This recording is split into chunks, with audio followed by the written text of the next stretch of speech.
fet i rellegit també que es deixarien de contractar 400 interins, que faltarien professors més de 400. Això ho diuen uns sindicats, altres sindicats... L'evolució econòmica, sobretot de l'àrea del servei de la nostra comunitat autònoma. Una tercera variable molt important és la despesa turística, dades de Gatur. Tots són dades oficials, consultables a les planes web com les Espanya, aquesta comunitat autònoma de les Illes Balears. Jo m'hi podria posar un parell d'exemples de les seves receptes a Múrcia, a València, etc.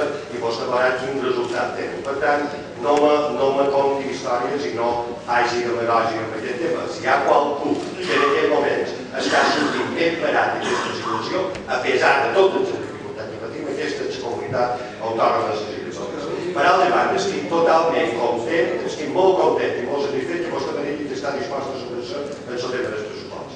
Enric, anem a veure.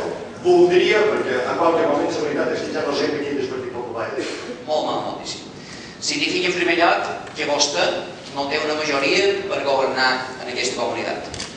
I després significa que té un soci de govern que, com diuen, el Lot amenaça amb rebutjar el pressupost del govern que vol el Partit Socialista. Molt mala notícia. Jo crec que en moment de crisi econòmica el que se necessita precisament és estabilitat. I a més vostè m'ha dit que vol prorrogar un pressupost que no ha estat un instrument útil per fer sortir de la crisi en aquesta comunitat.